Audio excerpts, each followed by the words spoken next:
നമ്മുടെയൊക്കെ പെൺമക്കള് മുറ്റത്ത് വിരിഞ്ഞു നിൽക്കുന്ന പൂക്കൾ പോലെയാണല്ലേ. വളരെ മനോഹരമായിട്ടുള്ള ഒരു കുഞ്ഞു പൈങ്കിളി.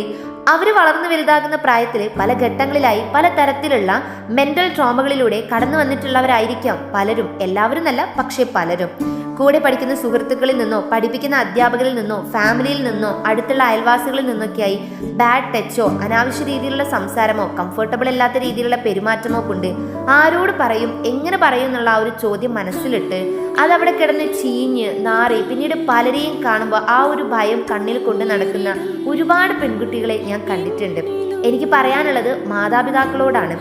ഇടയ്ക്ക് സംസാരിക്കുമ്പോൾ ഇതേ പറ്റിയുള്ള കാര്യങ്ങളൊക്കെ ചോദിക്കുന്നത് വലിയൊരു തെറ്റായിട്ട് എനിക്ക് തോന്നിയിട്ടില്ല. ആരോട് പറയും, എങ്ങനെ പറയും എന്നുള്ള ആ ഒരു ചോദ്യത്തിനപ്പുറത്തുള്ള അവരുടെ ബ്ലാങ്ക് സ്പേസ് ഫിൽ ചെയ്യാനായിട്ടുള്ളൊരു അവസരം കൊടുക്കുന്ന രീതിയിലാണ് എനിക്ക് തോന്നിയിട്ടുള്ളത്. ഒരുപാട് കഴുകന്മാരുള്ള ഈ ലോകത്തിൽ ഒരു കുഞ്ഞു കോഴിക്കുട്ടിയാണ് നമ്മുടെയൊക്കെ മക്കള്. നമ്മൾ വേണം അവർക്ക് സംരക്ഷിക്കാനായിട്ട്.